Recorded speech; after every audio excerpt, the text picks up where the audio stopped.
وہ screen share کرو آپ حسین. اعوذ باللہ من الشیطان الرجیم.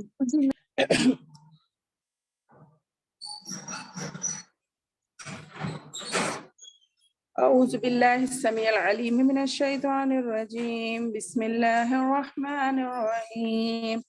نحمده ونستعینه ونستغفره ونعوذ باللہ من شرور انفسنا ومن سیئات اعمالنا. من يهدي الله فلا مضل له ومن يضلل فلا هادي له. ونشهد أن لا إله إلا الله وحده لا شريك له ونشهد أن محمدا عبده ورسوله. أما بعد رب اشرح لي صدري ويسر لي أمري واحلل عقدة من لساني يفقهوا قولي. ربي زدني علما. الحمدللہ، اللہ تعالیٰ کا لاکھ لاکھ شکر و احسان ہے. اللہ تعالیٰ نے الحمدللہ مجھے اللہ تعالیٰ کے حکم سے چند بنیادی اور اہم باتیں جو کہ حیض اور نفاس اور استحاضہ کی معلومات پیش کرنے کا آپ سب کے سامنے اپنے علم کے مطابق موقع ملا ہے، جس کا میں لاکھ لاکھ شکر ادا کرتی ہوں اور دعا کرتی ہوں کہ اللہ میرے علم کے مطابق میرے پروردگار میرے منہ سے صرف حق اور سچ بات نکال اور یہ معلومات دین ہم سب کی زندگیوں میں صحیح زندگی گزارنے کے لیے مفید ثابت ہو انشاءاللہ. تو جیسا کہ ہم لاسٹ کلاس میں پہلے رمضان کی اہمیت اور اس کا پروگرام اور پلان کے مطابق بہت سی باتیں جانے ہیں، اب میں وہ باتیں نہیں دہراؤں گی، انشاءاللہ موقع ملا تو آخر میں کہوں گی. لیکن اب ہمیں ڈائریکٹ سیدھا ٹاپک کی طرف آنا ہے، جو کہ ہمارا آج کا عنوان ہے حیض اور نفاس. تو مختصر طور پہ میں پرانی باتیں اس کے متعلق بتاتے ہوئے اب نئی باتیں آپ سے شیئر کروں گی. جیسا کہ آپ جانتے ہیں حیض کی مقدار کوئی متعین نہیں ہے، یعنی کبھی بھی مہینے میں کبھی جلدی کبھی دیر سے آ سکتا، اور کتنے دن آ سکتا وہ بھی ہم نے بتایا کہ موسم اور ماحول کے اعتبار سے مختلف جگہ کی عورتوں کا مختلف طریقے سے اللہ تعالیٰ نے اس کا انتظام کر رکھا ہے. اور یہ ایک بیماری نہیں ہے بلکہ ایک عورت کے لیے ایک زندگی کا ایک حصہ ہے جس سے گزر کر ہر ایک کو گزرنا ہے. تو اس کے بارے میں ہم نے بتایا کہ حیض میں کیا کیا چیزوں کا اہتمام کرنا چاہیے اور اس میں بے جا تاخیر یا بے جا جلدی کرنے سے بھی منع کیا گیا ہے. اور حیض پر خون لگ جائے تو اچھی طرح صاف کر کے اس میں نماز بھی پڑھی جا سکتی ہے، اور حیض سے خون کو صاف کرنے کا طریقہ بھی ہمیں بتا دیا گیا ہے. اور حیض سے پاکیزگی کے اول وقت یا آخر وقت میں اگر ایک مکمل رکعت پڑھنے کا وقت بھی مل جائے تو اس نماز کو ادا کرنا چاہیے، جس کے بارے میں ہم بہت سے لاپرواہی کرتے ہیں. ٹھیک ہے، کیونکہ حیض میں تاخیر سے جو نمازیں آپ پہ فرض ہوئی اس کی قضا بھی آپ پر ضروری ہو جائے گی. حالانکہ حیض اور نفاس میں روزے فرض روزوں کی قضا ہے مگر نمازوں کی قضا نہیں ہے، مگر صرف بے جا تاخیر سے جو نمازیں آپ پر فرض ہو جاتی ہیں اس کو قضا کرنا ہوگا. اور اسی طرح حیض مکمل ہونے کے بعد جو زردی یا پیلا پن اگر کچھ نظر آ جائے تو اس کی کوئی اہمیت نہیں ہے، پھر سے آپ کو غسل کرنے کی بھی ضرورت نہیں ہے، بس آپ صرف وضو کر کر نماز پڑھ سکتی ہیں. اور اسی طرح ایک اہم بات جو چھوٹ گئی تھی وہ دوران حیض صحبت کرنے کا کفارہ. یہ بہت سی عورتیں شرما کر نہیں جانتی اور نہ پوچھنا سمجھتی ہیں، مگر یہ علم ہے میری بہنوں، اس کا بتانا مجھ پر اور آپ پر سننا ضروری ہے. اور اس کے بارے میں اگر کوئی ڈاؤٹ ہے تو سوال کرنا بھی چاہیے. خدا نہ خواستہ جس کو علم نہ ہو وہ دوران حیض صحبت کرنے کا بھی قدم اٹھا لیتے ہیں، اللہ معاف کرے. مگر یہ ایک معمولی چیز نہیں ہے بلکہ اس کے لیے اللہ کے رسول نے کفارہ دینے کا حکم فرمایا ہے. جس کی حدیث میں اب آپ کے سامنے پڑھوں گی. دوران حیض صحبت کرنے جمع کرنے کا کفارہ 1 دینار ہے، جو 4 گرام کا سونا ہے آج کل کے حساب سے. 1 دینار پہلے کے زمانے میں کتنا تھا؟ آج اگر اس کو کاؤنٹ کریں گے 4 گرام سونا کفارے میں دینا ہوگا، اس کی برابر قیمت.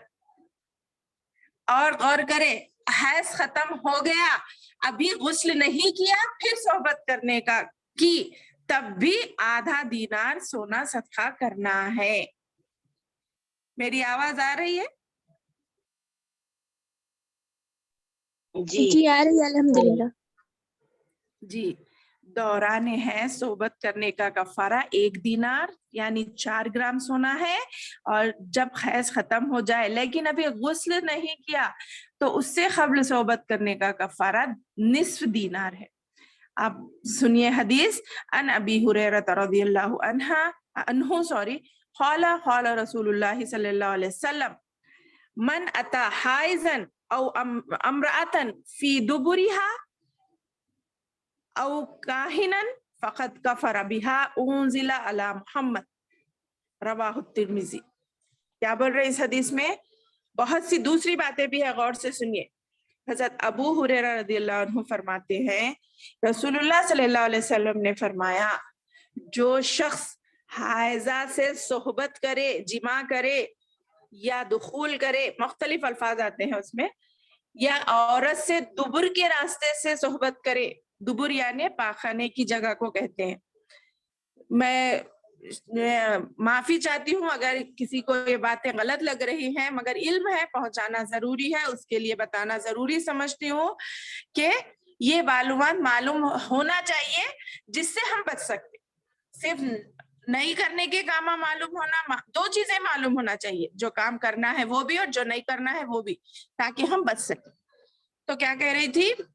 دبر کے راستے سے صحبت کرے، یا تیسری نافرمانی نجومی کے پاس گئے یعنی قسمت حال معلوم کرنے کے لیے آئے، تو اس نے گویا محمد صلی اللہ علیہ وسلم پر نازل شدہ تعلیمات کا انکار کیا. اللہ اکبر. دیکھ رہے ہیں کتنی بڑی بات ہے کہ وہ جو یہ 3 کام کرے گا وہ بہت بڑا گناہگار ہے، حتیٰ کہ یہ کہا گیا کہ وہ محمد صلی اللہ علیہ وسلم پر جو تعلیمات نازل ہوئی اس کا ہی انکار کر رہا ہے. اسے ترمذی نے روایت کیا ہے.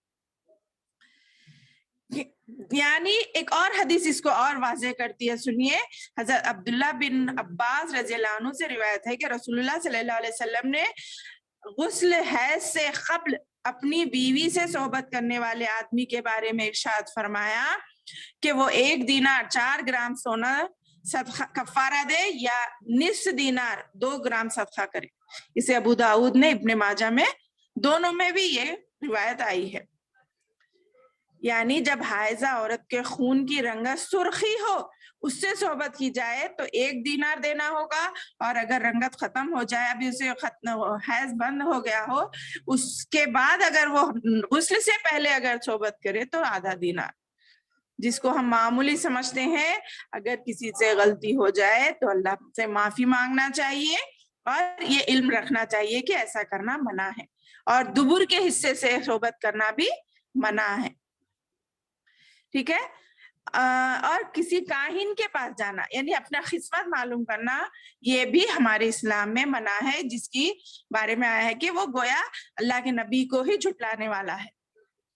تو اللہ تعالیٰ ہمیں ان چیزوں سے محفوظ رکھے اور ہمیں اس سے بچنے والا بنائے. آمین ثم آمین. تو آگے چلیے ایک اور مسئلہ لیتے ہیں. حائضہ کو مسلسل قرآن پاک کی تلاوت کرنا بھی منع ہے، البتہ ایک آیت توڑ کر پڑھ سکتی ہے. یعنی کوئی شاگردہ ہے، طالب علم ہے یا حافظہ ہے، تو اتنے مسلسل ہر مہینہ 5 دن 6 دن 7 دن اگر وہ قرآن سے دور رہی تو قرآن بھولنے کا ڈر ہے. اس بنا پر ہمارے علماء دین نے اجازت دی ہے کہ اگر کوئی شاگردہ ہے یا حافظہ ہے تو علم حاصل کرنے کے لیے وہ قرآن پڑھ سکتی ہے، مگر اس کو ہاتھ نہیں لگا سکتی. اگر کسی موقع پر ہاتھ لگانے کی بھی نوبت آئے تو وہ دوسرے کپڑے کا سہارا لے کر یا دستانے وغیرہ پہن کر قرآن کو بھی ہاتھ لگا سکتی ہے ایسی حالت میں. ٹھیک ہے. مگر شرط قرآن مجید کو ایک ایک آیت پڑھ لے، کوئی حرج نہیں. اسے بخاری نے روایت کیا ہے. حائضہ قرآن مجید کو ہاتھ نہ لگائے، اگر پکڑنا ضروری ہو تو کپڑے سے پکڑنا چاہیے. ٹھیک ہے. حضرت ابو وائل رضی اللہ عنہ اپنی خادمہ کو حالت حیض میں ابو ذر صحابی کے پاس قرآن مجید لانے کے لیے بھیجے، اور وہ قرآن مجید کا نحیفہ پکڑ کر لاتی تھی، مگر اس کے ہاتھ میں کپڑا بھی ہوتا تھا. ٹھیک ہے. اسے بخاری نے روایت کیا ہے. اور ایک اور مسئلہ جو ہم اور گھریلو عورتوں کے لیے ضروری ہے وہ یہ کہ شوہر کی اجازت سے حیض لانے یا حیض روکنے والی ادویات کا بھی استعمال کرنا جائز ہے. مطلب حضرت ابو ہریرہ سے روایت ہے کہ رسول اللہ صلی اللہ علیہ وسلم نے فرمایا کوئی عورت اپنے شوہر کی موجودگی میں اس کی اجازت کے بغیر نفلی روزہ نہ رکھے. مطلب شوہر کی فرض روزے کے بارے میں نہیں ہے بلکہ نفلی روزے کے بارے میں کہا گیا ہے کہ آج کل تو دوائیں آ گئی نا، حیض لا بھی سکتے، حیض روک بھی سکتے، تو وہ بھی اگر آپ کو کرنا ہے تو اپنی شوہر کی اجازت کے ساتھ وہ دوائیں بھی استعمال کرنا ہے، کیونکہ نفل روزے کی اجازت بھی شوہر سے لے کر رہنا ہے، کیونکہ شوہر کا ہمارے پر بہت بڑا درجہ ہے. ٹھیک ہے. آگے چلیے. ایک اور مسئلہ کیا ہے؟ دوران حیض بیوی کو طلاق دینا منع ہے. اللہ کے رسول صلی اللہ علیہ وسلم نے فرمایا، حضرت عبداللہ بن عمر سے روایت ہے کہ نبی کریم صلی اللہ علیہ وسلم نے فرمایا نبی کریم کے زمانے میں اپنی بیوی کو حالت حیض میں طلاق دیتے. حضرت عبداللہ بن عمر سے روایت ہے کہ انہوں نے نبی کریم کے زمانے میں اپنی بیوی کو حالت حیض میں طلاق دے دی انہوں نے، عبداللہ بن عمر نے. تو حضرت عمر بن خطاب نے اس بارے میں رسول اللہ صلی اللہ علیہ وسلم سے مسئلہ دریافت کیا، کیا ایسا جائز ہے؟ تو آپ صلی اللہ علیہ وسلم نے فرمایا عبداللہ سے کہو اپنی بیوی سے رجوع کرے اور حیض سے پاک ہونے تک اسے اپنے پاس رکھے، پھر جب حیض آئے اور اس سے پاک ہو جائے تب وہ چاہے تو صحبت کرنے سے پہلے طلاق دے دے، چاہے تو اپنے پاس رکھ لے. یہی مطلب ہے اللہ تعالیٰ کے اس حکم کا کہ عورت کو دوران حیض طلاق نہ دی جائے. ٹھیک ہے. یہ ایک مسئلہ معلوم کرنا تھا. اور حیض اور نفاس کے تمام احکامات سیم ہیں. جو باتیں میں نے اب آپ کو بتائی وہ بھی سیم نفاس کے حالات میں بھی ایسا ہی کرنا ہے ہم آپ کو، کیونکہ صرف نام کا فرق ہے، خون اور مدت کا فرق ہے. جو کہ نفاس اس خون کو کہتے ہیں جس میں بچے کی ولادت کے بعد عورت کو جاری ہوتا ہے. جیسے ہی وہ حمل سے ہوتی ہے خون آنا بند ہو جاتا ہے، اور ولادت کے فوراً بعد سے وہ خون آنا چالو ہوتا ہے. یہ ایک اللہ کا نظام ہے جو وہ بھی بہتر جانتا ہے کس طریقے سے وہ کر رہا ہے. تو وہ بھی اس کی مدت بھی کسی کے پاس خاص نہیں ہے. اللہ کے رسول کے زمانے میں عورتوں کا خول ہے کہ ہم 40 دن تک روکتی تھی اپنے آپ کو، ایک مدت بنا لی گئی ہے. مگر آج کل میں نے کہا نا کہ موسم اور شہروں اور دنوں اور عورتوں کی جسمانی کیفیتوں کے حساب سے لوگوں کو مختلف قسم کا دن ہوتے ہیں، تو اس کے لحاظ سے ہمیں زیادہ سے زیادہ غور کرنا چاہیے. پھر اس حساب سے جیسے ہی 15 دن بھی آ سکتا، 20 دن بھی آ سکتا، یعنی 40 مدت ہے تو 40 دن کے بعد ہی پاک ہوتی ہے ایسا مت سمجھو، بلکہ آپ کو اللہ کی طرف سے جتنے بھی دن آئے وہ دیکھو، پھر ایک دن غور کرو، پھر اس کے بعد اگر خون آنا بند ہو گیا ہے تو آپ نہا کر نمازیں روزہ وغیرہ شروع کر دے سکتی ہیں. ٹھیک ہے. اس کی کوئی قید نہیں ہے، یاد رکھیے. اور جو کام حیض میں منع تھے وہی کام نفاس میں بھی منع ہے، یعنی اس میں بھی ہم صحبت نہیں کر سکتے، مگر بوس و کنار یا بیٹھنا اٹھنا کھانا پکانا سب چیزیں کر سکتے ہیں. اور اس کے خون کا معاملہ بھی اسی طرح ہے جیسا کہ حیض کے خون کا معاملہ تھا. ٹھیک ہے. ایک اور خون ہوتا ہے، عورتوں کو ایک اور مسئلہ پیش آتا ہے جسے ہم استحاضہ کہتے ہیں. ٹھیک ہے. استحاضہ کے مسائل اب ہم کچھ جاننے کی کوشش کریں گے. استحاضہ کسے کہتے ہیں پہلے وہ سن لیجیے. جس خاتون کو استحاضہ سے پہلے ایام حیض معلوم ہو، یعنی ہر ماہ کس تاریخ کو شروع ہوتے ہیں اور کتنے دن رہتے ہیں وہ معلوم ہے، اسے گزشتہ عادت کے مطابق حیض کے ایام شمار کرنے چاہیے اور باقی مدت میں حیض کے احکام پر عمل کرنا چاہیے. یعنی حیض کسے کہتے ہیں؟ وہ ایک رگ کا خون ہے، یعنی یہ ایک بیماری کا خون ہے۔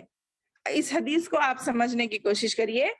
حضرت عائشہ رضی اللہ عنہ بیان کرتی ہیں، نبی کریم صلی اللہ علیہ وسلم نے فرمایا، حیض حضرت فاطمہ بنت ابی جہش نے رسول اللہ کی خدمت میں حاضر ہوئی اور کہا، اے اللہ کے رسول، میں مہینہ بھر پاک نہیں ہوتی، کیا میں نمازیں چھوڑ دوں؟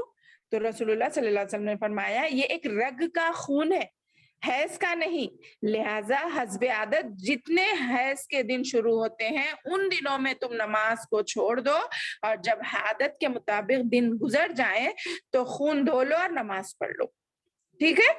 یعنی جتنے دن آپ کو حیض آتا اتنے دن آپ نماز روک سکتی ہیں، اس کے بعد بھی آ رہا تو آپ کو نہانا ہے، نماز پڑھنا ہے۔ اب اس میں ایک مسئلہ ہے کہ ہر نماز کے لیے نہانا ہے یا وضو کرنا ہے، اس میں دو قول ہے۔ ٹھیک ہے؟ حائضہ مستحاضہ کو غسل کر کے معمول کے مطابق نماز روزہ ادا کرنا چاہیے۔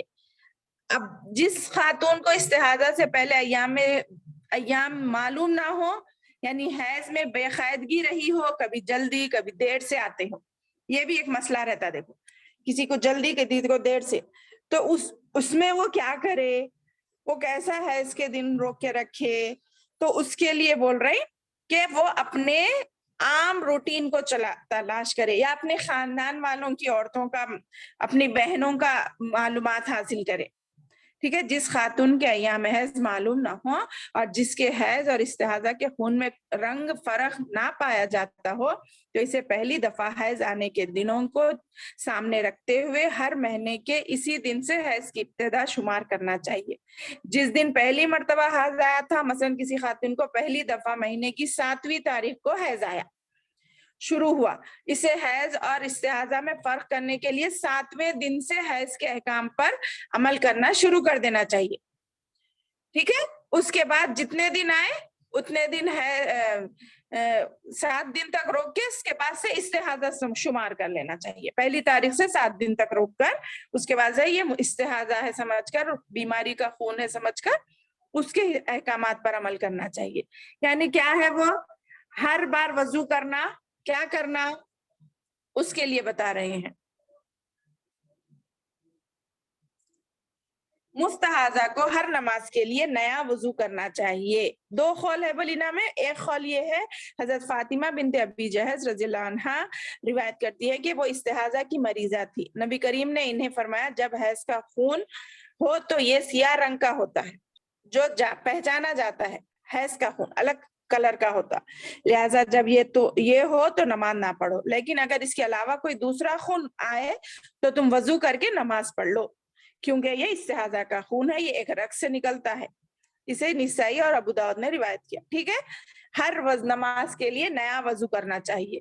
نہیں، ایک اور بھی طریقہ بتایا گیا ہے، وہ کیا ہے؟ اس حدیث کو حضرت حمنہ بنت جہش رضی اللہ عنہ کہتی ہیں، مجھے کثرت سے مسلسل استحاضہ کا خون آیا کرتا تھا، میں نبی کریم صلی اللہ علیہ وسلم سے مسئلہ دریافت کرنے کے لیے حاضر ہوئی۔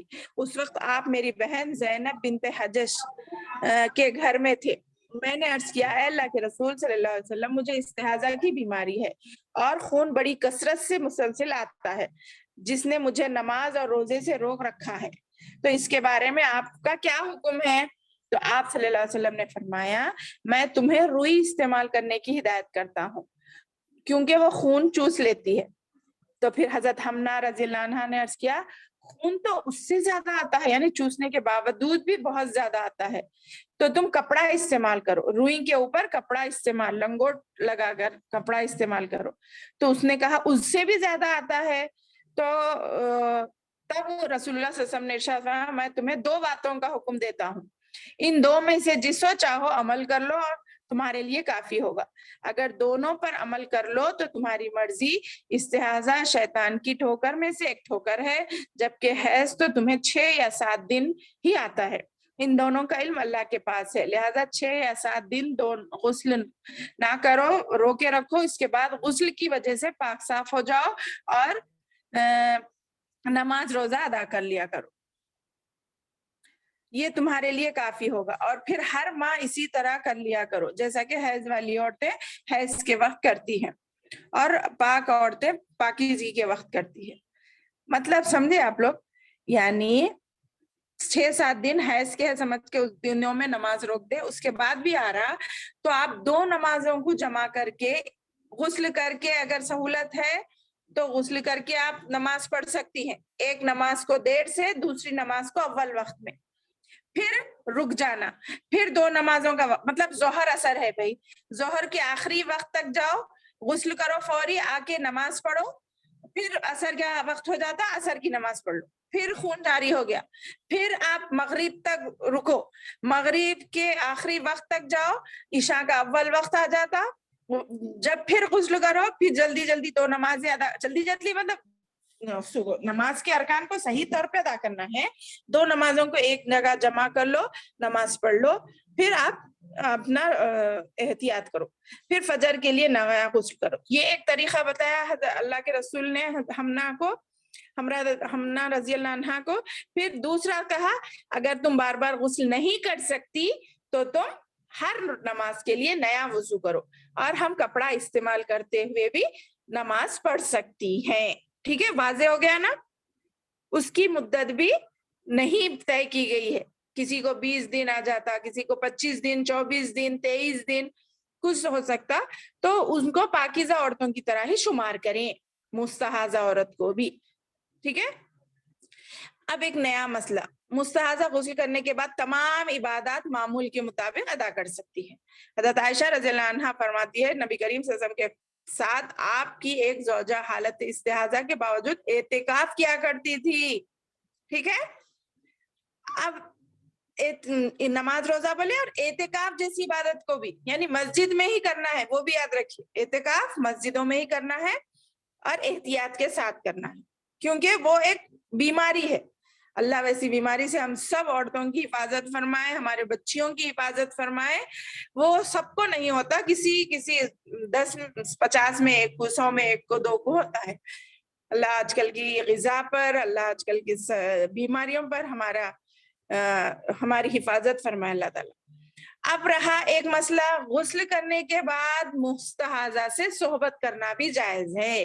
اب کسی کی بیوی ہے, اس کو مستحاضہ خون آتا ہے, تو وہ کیا کرے, تو غسل کرنے کے بعد وہ صحبت بھی کر سکتی ہے, اس کی بھی اجازت ہے. کیونکہ حضرت اکرمہ رضی اللہ عنہ نے کہا, ام حبیبہ استحاضہ کی مریض تھی, ان کی بیوی, اور ان کے شوہر حضرت اکرمہ کی ان کی یہ حدیث بیان کر رہے ہیں. حضرت اکرمہ رضی اللہ عنہ فرماتے ہیں کہ ام حبیبہ استحاضہ کی مریضہ تھی, اور ان کے شوہر حضرت عبد الرحمن بن عوف ام حبیبہ سے غسل کر لینے کے بعد صحبت کیا کرتے تھے, اور اسے ابو داؤد نے روایت کیا ہے. ٹھیک ہے. یہ تھے استحاضہ کے مسائل. اللہ تعالیٰ ہمیں ان باتوں کو غور کرنے, اور اس میں جو ہم سے کوتاہیاں ہو گئی ہیں اب تک, جو باتیں بھی آج بتائی گئی ہیں اس میں جو کوتاہیاں ہم سے ہو گئی ہیں اس کو معاف کرے, اور ہم سے آئندہ کوئی غلطی نہ ہو اس کے بارے میں ہم غور فکر کریں. ان باتوں کو اپنی بچیوں سے بھی شیئر کریں تاکہ وہ غلطیوں سے بچے رہیں. یعنی ایک ماں کے لیے ضروری ہے کہ اپنی بچی کو صحیح تعلیم دے. ارے اس کے بارے میں بات کرنا غلط ہے, صحیح نہیں ہے, وہ ایسا نہیں. جب بچی جوان ہو جاتی ہے, بالغ ہو جاتی ہے, تو اس سے بھی ہمیں ان بارے میں بات کرنا چاہیے, سمجھانا چاہیے, تاکہ وہ صحیح طور پر زندگی گزار سکے. بہت سے مسائل ہمیں شرما کر ہم نہیں بتاتے, مگر یہ بتانا چاہیے. صحیح راستہ دکھانا ہمارا فرض ہے, یہ بھی تربیت میں شامل ہے. تو اللہ تعالیٰ سے دعا ہے آج ہم جو باتیں لاسٹ کلاس میں زیادہ تھیں, آج بھی تھیں, ان باتوں کو سمجھنے والا اور غور کرنے والا بنائے, اور اس میں کوتاہی اور غلطیوں سے بچائے. اگر اس کے متعلق آپ کے سوالات ہیں تو آپ پوچھ سکتی ہیں. انشاءاللہ اللہ آپ میرے علم کے مطابق آپ کو میں بتانے کی کوشش کروں گی. اور آخر میں ایک میرا سوال آپ لوگوں کے لیے ہوگا جو پہلی کلاس سے متعلق ہوگا, کہ ہم نے جو باتیں آپ کو بتائی تھی اس کا آپ نے کیا کام کیا. آپ بے شک اب سوالات کر سکتی ہیں. السلام علیکم میم. جی وعلیکم السلام ورحمۃ اللہ وبرکاتہ. یہ وائٹ ڈسچارج ہو رہا میم میرے کو تھوڑا, تو نماز میں کچھ بھی نہیں ہوتا نا, نماز پڑھ لیے تو ہاں ہاں نماز میں اس سے کوئی منع نہیں ہے, آپ اس کے ساتھ بھی نماز پڑھ سکتی ہے, مگر دھو لینا چاہیے. دھو جی کر دوسرے کپڑے لے پہن کر نماز پڑھنا چاہیے. جی جی اس سے نماز نہیں روکتے. جی جی ماشاء اللہ, ایک سوال کیا ہماری بہن نے. جو جتنے سوال کریں گے اس کو اتنی دلچسپی ہے بھلے جیسا. معلومات ہے تو ٹھیک ہے, نہیں تو بھی کوئی ڈاؤٹ وغیرہ رہا تو آپ لوگ پوچھ سکتے ہیں.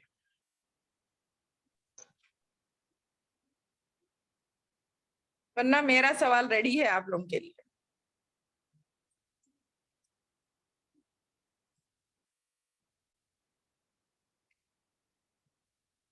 تو یہ بات نہیں ہے, شاید لاسٹ میں انہوں پوچھ رہے تھے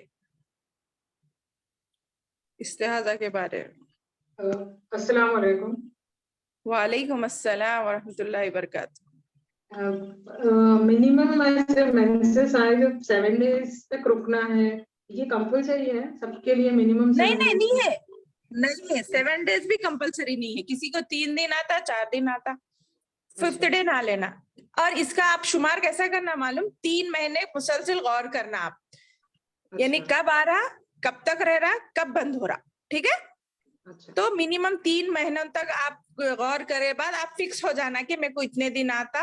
سپوز اب میں مثال دے رہی ہوں, 3 دن آتا, پھر 1 دن رکتا, پھر چوتھے دن آتا, تو آپ کیا کرنا, 5ویں دن نہا لینا آپ صبح کے ٹائم رک گئے بعد. تو اس کو 3 مرتبہ غور کرنے کے بعد آپ مسلسل ہر مہینہ پھر ویسے ہی کرنا. نہیں کبھی آپ کو 3 دن آ رہا, کبھی 4 دن آ رہا, کبھی 5 دن آ رہا, 3 بار ہو گئے, تو پھر آپ اور 1 مہینہ غور کرنا. میکسیمم 3 مہینے میں غور ہو کرے تو معلوم ہو جاتا کہ کیا ہے آپ کا روٹین بولے جیسا. جی, اور غور روزے کرنے کے لیے جی روزہ رکھ لیا اور اس دن مڈ آف دا ڈے میں اگر آ گیا تو اس دن ہم روزہ توڑ دے سکتے ہیں. ہاں, اگر آپ کو معلوم ہو گئے بات, پھر نہیں آتا سمجھ کے روزہ رکھے آپ, پھر بھی آ گیا تو آپ روزہ توڑ دیجئے. میں بلا وجہ تاخیر اور بلا وجہ عجلت کرنے سے منع کیا ہے. تو 3 مہینے کے بعد آپ اپنا روٹین بنا لے سکتے نا. اس کے بعد اگر پھر بھی آیا تو جب توڑ دینا ہے روزہ, اس کی قضا کرنا پڑے گی. تو قضا میں کوئی سے بھی مہینے میں رہ سکتے؟ جی ہاں رہ سکتے, بالکل رہ سکتے, کوئی شرط نہیں ہے, مگر دوسرا رمضان آنے سے پہلے رہ لینا. ٹھیک ہے, جی شکریہ. ہاں جیسے کہ ابھی تھے یہ شعبان کے مہینے میں بھی 15 شعبان تک رہنا بلکہ ہے نا نفل روزے. اللہ کے رسول کیوں, پریکٹس کے لیے, رمضان کی پریکٹس کے لیے روزے رکھنا بولتے تھے. تو یہ چھٹے ہوئے روزے یہ مہینے میں بھی رہ سکتے آپ 15 تک, جو کہ اب گزر گئی. اب 15 دن ہی شاید رمضان آنے کے لیے. تو بتا رہی میں, ایسا یہ مہینہ بتاتے تھے, اور شوال کا مہینہ بھی بتاتے تھے. جو شوال کے 6 روزے الگ ہے, اس کے بعد یہ روزے بھی رہ سکتے آپ, کیونکہ عادت ہو کے رہتی نا 1 مہینے کی, اس لیے. السلام علیکم باجی. میرا وعلیکم سوال ہے السلام. کہ جو پریگننٹ وومنس رمضان میں روزے نہیں رکھ سکتے تو جی, ان لوگ کا کفارہ کیا ادا کرنا ہے؟ پریگننٹ وومن رمضان میں روزے نہیں رہتے, ہاں وہ ان کا کفارہ وہی ایک مسکین کو کھانا کھلانا ہے. کافی ہو جاتا ہے؟ نہیں نہیں, 1 منٹ سوری, وہ بعد میں رہ سکتی ہے, قضا کرنا ہے. سوری, ان جی کو اچھا بعد میں رہنے کی اجازت ہے نا, قضا کرنا چاہیے. جی بالکل, جزاک جی اللہ. جی ہاں سوری, میں ایک دم غفلت میں ہو گئی تھی, کیونکہ ہم خود بھی پریگننٹ رہے جب روزہ اگر رہتے تھے میکسیمم, کیونکہ ڈبل روزہ رہنے کا ثواب ہو جاتا ہے نا. اس کے بعد اگر نہیں رہ سکے کسی کو, کوئی مطلب کمزور ہے, نہیں رہ سک رہے ہیں, تو بعد میں وہ روزہ قضا کرے. السلام علیکم ورحمۃ اللہ وبرکاتہ میم. وعلیکم السلام ورحمۃ اللہ وبرکاتہ. اب کبھی کبھی ہم نا ایک دن ویسا یا 2 دن تھوڑا لائٹ سے بلیڈنگ ہوتا, مطلب ریڈ نہیں جیسا, تھوڑا لائٹ ویسا, یلوش رہتا, ہاں یلو ویسا, تھوڑا ریڈ جیسا. تو جب بھی ہم غسل کرنا, غسل کر کے نماز پڑھنا ہے کیا؟ نہیں, تھوڑا بہت رہا تو وہ اللہ کے رسول کے زمانے میں اس کو معاف کیا جاتا, کوئی کنسیڈر نہیں کیا جاتا تھا. میں بولی نا, جب جی غسل آپ کا عام دن بند ہو جاتے, ریڈ خون آنا جو بند ہو جاتا, اس کے بعد پھر اگر پیلا یلو دکھتا تھا تو وہ اس کو کنسیڈر نہیں کرتے تھے. آپ نماز پڑھ سکتے وضو کر. جی جی جی پانی لانا ضروری نہیں ہے. جی ہاں. میں نے کہا تھا حدیث. جی جی السلام علیکم میم. ہاں سر بولیے. وعلیکم السلام. باجی کو کیا ہو رہا بولے تو اب نہا لیے بعد میں غسل ہونے کے بعد نہا لیتے نا, نہا لینے کے بعد 2 دن 3 دن نماز پڑھنے کے بعد پھر 2 دن دکھ رہا کرتے, پھر نہا لے کو پھر نماز پڑھے تو 2 دن ایج پرابلم ہو رہا ہے. ان کو بول رہے ہیں نماز ہی چھوڑ تو دے رہے وہی ہیں. اس کو استحاضہ میں شمار کرنا چاہیے. اب ٹھیک ہے جی تو پڑھ سکتے ہیں نا نماز. وضو بولی نا 2 طریقے ہیں. اگر 2 نمازوں کو جمع کر کے غسل کر کے نماز پڑھ سکتے تو وہ پڑھو, یعنی تو ہر وضو کے لیے ہر نماز کے لیے نیا وضو کر کے نماز پڑھو, مگر چھوڑنا نہیں ہے نماز. کبھی نماز نہیں کبھی چھوڑنا, معاف مگر نہیں ہے. بار بار تو نہانے کا ضرورت نہیں ہے نا. نہیں ہو سکتا. ٹھیک ہے تو 2 طریقے بتا دیے. وضو کرو بولو ہر نماز کے لیے نیا وضو, کیونکہ اب عام عورتوں کے لیے کیا ہے, اب میں وضو کری ظہر کے لیے, میرا اثر تک وضو رہتا تو میں 2 نماز ایک وضو سے پڑھ سکتی نا, مگر استحاضہ والی عورتیں ہر نماز کے لیے نیا وضو کریں گی. ہاں جی شکریہ. جی ہاں عفت آپ کچھ پوچھ رہے تھے.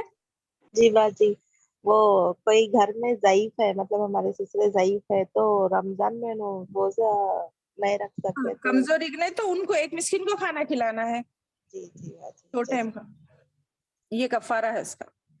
جی کیونکہ اب ہر انہوں دن بعد 2 میں بھی ٹائم رہنے کی کھانا حالت کھلانا نہیں ہے نا, ان کی ضعیف ہے تو. جی باجی.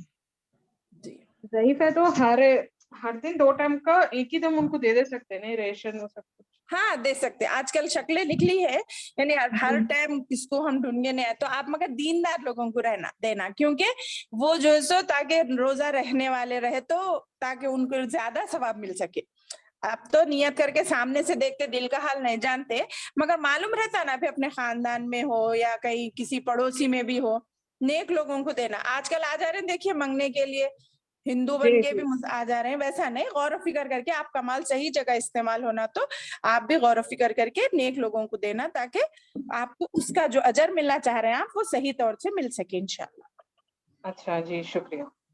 جی جزاک اللہ. السلام علیکم رحمۃ اللہ وبرکاتہ. وعلیکم السلام ورحمۃ اللہ وبرکاتہ. جی آپ کو کوئی سوال ہے؟ میرے کچھ بھی نہیں, ہمیں پہلے سے ذرا ہمارے پڑھائی سے استاد سے جی مولوی صاحب سے بھی سنے تھے, جی پریگنینسی میں روزہ رہے تو 2 روزوں کا ثواب ملتا ہے بول کے خواہش سے رہتے تھے ہم لوگ. ہاں وہی میں بھی بولی نا, زیادہ ثواب ملتا بلکہ, کیونکہ ہمارا دین کیا ہے خدیجہ آنٹی, جتنی مشقت برداشت کریں گے اتنا اجر دینے پہ قادر ہے. ایک دیکھو ایک آدمی آرام کی زندگی گزار رہا, نوکر چاکر اس کا کام کر رہے ہیں, تو اتنا ثواب نہیں ملتا جس کو جو بغیر آرام کی زندگی, جیسے برتن دھو لینا, کام کر لینا, سب کرتے ہوئے بھی نماز پڑھ رہی, تو اس کے مقابلے میں آپ کو زیادہ ثواب ملتا نا. اس لیے اب یہاں مشقت ہو رہی حمل سے رہنے سے, آپ کو بھوک زیادہ لگتی دیکھیے عام دنوں سے زیادہ, پھر آپ برداشت کرتے ہیں تو اللہ تعالیٰ دیکھ رہے ہیں نا آپ کی کیفیت, اس لیے آپ کو زیادہ ثواب دیتے. حمل سے رہتے ہوئے بھی جو روزہ رکھتی ہے ان کو ڈبل روزے کا ثواب بلکہ جو سنتے ہم, مگر زیادہ ثواب ڈبل, بلکہ اب وہ کوانٹٹی ہم فرض نہیں کر سکتے, مگر زیادہ ثواب ملتا ہے ایک عام عورت کے مقابلے میں. جی اور جی ایسا ہاں, ہی معاملہ دوسرے ایسا بھی ہے. ہی جی جی ایسا ہی بولے تھے ایک مولوی صاحب, تو جی رہتے تھے روزے. جی جی ماشاء اللہ. وہ جس کے روزے جس کے طبیعت کے حساب سے. ہاں بالکل. کسی نے اب جن کو 4-5 بچے ہیں ان کو کبھی نہ کبھی 9 مہینوں میں ایک بار رمضان آتا ہے نا, تو وہ رہے تو وہ خوشی الگ رہتی ہے. بالکل میرے کو بھی تھی الحمدللہ, 2 بچیوں میں تھی 2 میں نہیں تھی. اچھا 6 بچے ہوئے میرے کو رمضان کے مہینے میں, پریگنینسی تھی میری. سبحان اللہ, تو آپ ہر بار تھے؟ ہر بار تھی, میں نہیں چھوڑتی تھی روزے. ماشاء اللہ, اللہ آپ کے ان روزوں کو قبول کرے. چھوڑنا جی بول رہے ہیں بول کے ایسا رہتے ہیں ضروری کہ نہیں ہے, ضروری نہیں ہے. اب وہ ان کی کیفیت کے حساب سے ہے, جس کی جو حالت ہے کیفیت ہے اس کے حساب سے ہم فیصلہ کر لینا. مزاج کے حساب سے. جی دیکھیے ہماری یہ عبادتیں نا, میں ایک طریقے سے بولنا چاہی تو نا, ہم ناقص عبادت کرتے ہیں. اللہ ہمیں نیک کام کرنے والوں کو جنت کا وارث بناتا, بلکہ قرآن میں ہے میری بہنوں, یہ بات ذرا غور سے سنیں, قرآن کہتا ہے جو لوگ نیکیاں کرتے ہیں ہم ان کو جنت کا وارث بنا دیتے ہیں. وارث کس کو بولتے ہیں آپ کو معلوم ہی ہے, میں اس سے پہلے بھی سمجھائی تھی یہ بات. وراثت ہمیں فری میں ملتی, اس کے لیے ہمیں محنت مشقت نہیں کرتے. دیکھیے وراثت ہمیں فری میں بغیر محنت کے مل جاتی. تو ہماری نیکیاں ناقص ہے, کم ہے, مگر اس کے لیے اللہ تعالیٰ لامحدود زندگی میں ہمیں جنت دیتا بول رہے نا, وعدہ کر رہے نا, تو اس کے لیے بھی کام بھی پورا ہونا تھا. مگر اللہ تعالیٰ ہم پر رحم کر رہا کہ تم جتنا ہو سکے, جہاں تک ہو سکے تم نیکیاں کرو, اس کا بعد ہم تمہیں جنت کا وارث بنائیں گے جو ہمیشہ ہمیشہ رہ رہی. انکاؤنٹیبل نیکیاں ہیں وہاں پہ اور لامحدود زندگی ہے. اس زندگی کے لیے ویسا ہی عمل چاہیے تھا دنیا میں اللہ کو ہر لمحہ, مگر اللہ تعالیٰ ویسا پابند نہیں کرا ہم کو. جہاں تک ہو سکے جتنا کر سکتے تمہاری کیپیسٹی ہے. جیسا کہ اب میں بتا رہی ہوں, اب جس مہینے میں ہم آ رہے ہیں, دنیا کی سب سے بڑی حقیقت کیا ہے؟ اللہ تعالیٰ کی ذات ہے نا. جو اس دنیا کو تسلیم نہ کرے, اس ذات کو تسلیم نہ کرے, اللہ کو نہ سمجھے, وہ بڑا بد نصیب انسان ہے. اس کے لیے اللہ تعالیٰ کی معرفت ہر مخلوق پر فرض ہے. معلوم, ہر مخلوق یعنی ہم جاندار ہیں اللہ کی, ہم پر اللہ کو جاننا فرض ہے. اللہ تعالیٰ کی ذات کے متعلق بنیادی باتیں ہر مسلمان کو جاننا چاہیے, تبھی چل کر ہم ایمان میں تازگی رکھ سکتے. اسی وجہ سے ہم آپ کے سامنے یہ مختلف عنوانات کے ذریعے سمجھا رہے ہیں, دینی معلومات قرآن اور حدیث کی روشنی میں فراہم کر رہے ہیں. کس امید سے؟ اس امید سے کہ آپ پر ہم عمل کرنا ہمارے لیے آسان ہو جائے. ٹھیک ہے, پھر اللہ رب العزت کا لاکھ لاکھ شکر احسان ہے, اللہ ہمارا یہ کام قبول کر لے. اس کے بعد اب میں پوچھنا چاہوں گی, ہم نے لاسٹ کلاس میں رمضان کے متعلق جو پلان بتایا تھا, کیا وہ کسی نے اپنے لکھا ہے؟ اس کو جو بتایا ہے اس کے حساب سے اپنا نیکسٹ مہینہ اب جو آ رہا ہے اس مہینوں کی پروگرام طے کر لیا ہے؟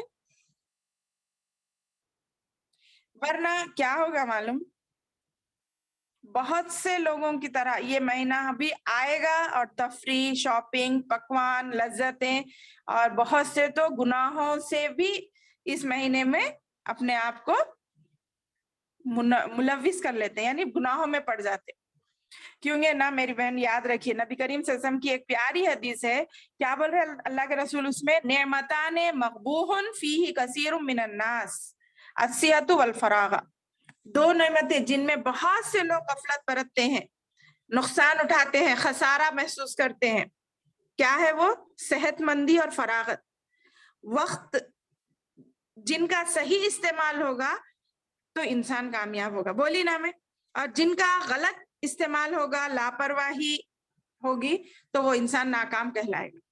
ٹھیک ہے, تو آج ہم کو الحمدللہ صحت ہے, کل بڑھاپا آ سکتا نا, اور آپ کو معلوم ہے بڑھاپا ہی ایک قسم کی بیماری ہے, کیونکہ اس میں انسان کمزور ہو جاتا, کمزوری آتی, اور ایک انسان مختلف بیماریوں کی دوائیں ہمارے گھروں میں کھا رہا ہے. دیکھ رہے ہیں ہم اپنے گھروں میں, ایک انسان کئی شوگر کی, بی پی کی, تھائرائیڈ کی اور کولیسٹرول کی, فلاں کی, اس کی بیماریوں کی دوائیں کھاتے رہتے. تو لہٰذا بڑھاپا آنے سے پہلے ہی اس کو غنیمت, اس عمر کو غنیمت جاننا چاہیے اور زیادہ سے زیادہ نیکیاں کرنا چاہیے, اور یہ کامیابی کی نشانی ہے. ٹھیک ہے, اس کے علاوہ بہت سے لوگوں یہ بھی کہیں گے, میں پھر سے بتا رہی ہوں, رمضان گزر جائے گا تب یہ کہیں گے اے رمضان آیا اور چلا بھی گیا. نہیں, ایسا نہیں ہے. جس کو جیسا کرنا تھا, جیسا اس نے پروگرام بنایا تھا, اس کے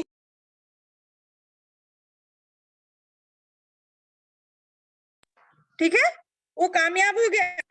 اس نے ایک ایک لمحہ کو صحیح استعمال کیا اور صحیح عمل کیا اور صحیح نیکی کمائی, اور اس نے نیکی سے صحیح فائدہ اٹھایا اور کامیاب ہو گیا. لیکن بہت سے لوگ غفلت